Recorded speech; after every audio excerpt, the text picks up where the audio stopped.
As we've seen, this flood event has been as disastrous as it has been sudden, especially given the fact it was not a hurricane. Now, the final tally on just how bad agriculture got hit is not going to be known for a while, but is being tabulated as we speak. Joining us from Monterey, Louisiana for this week's Bottom Line is TWILA's Neil Melancon. And Neil, I know there are some early estimates out there, but I know it's still way too soon to know just how much damage was done. Avery, I don't want to use the word lucky with an event like this because it's just unfortunate for so many. Outside of agriculture damage, farmers are people too, and many lost their homes and personal property. That said, the timing of this flood and rain prevented a lot more damage. Many farmers had only begun to plant corn, and other crops like soybeans aren't ready to go this time of year, this early in March.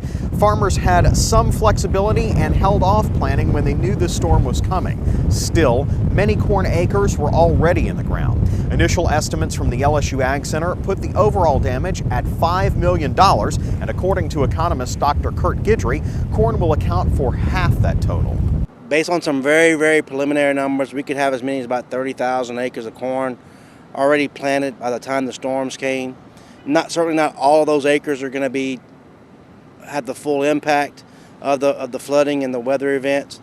But you know, when we're looking at right now, let's say roughly about 18,000 acres of those 30,000 that could have some potential for replanting.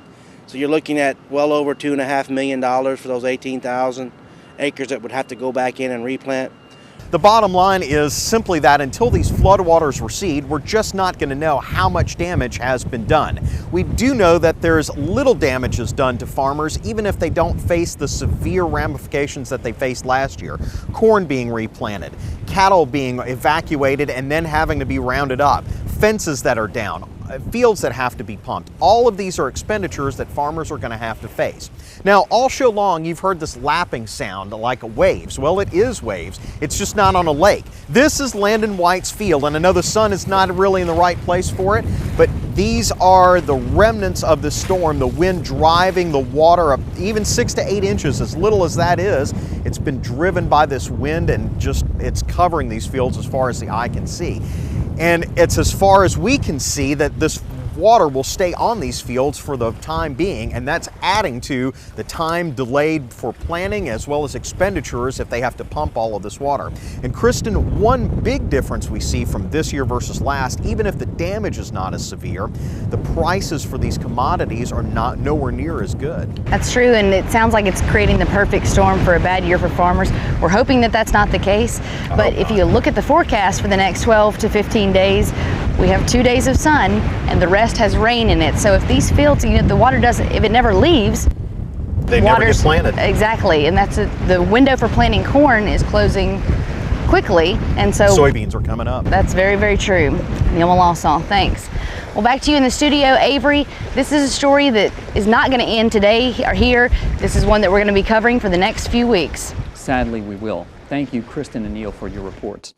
I want to take a little moment of personal privilege to thank the TWILA team. Kristen, Carl, AJ, and Neil, thank you for stepping up to bring us these stories. Oftentimes in disasters like this, farmers, ranchers, and timber owners are forgotten because they're not the ones calling out for help. They're not the ones you see on the evening news being rescued from their homes. They're the ones taking care of themselves, their livestock, and their rural neighbors. And that's why This Week in Louisiana Agriculture is here, to tell the story you're not going to see on any cable news network or the evening news in a big city. So to you, our viewer, thank you for caring enough about where your food, clothing, and shelter come from enough to watch this show and support the farmers and ranchers who allow us to live the lives we do every day. Thank you, thank you, thank you. Well, for all of us here at TWILA, thanks for joining us. We hope to see you again right here next week.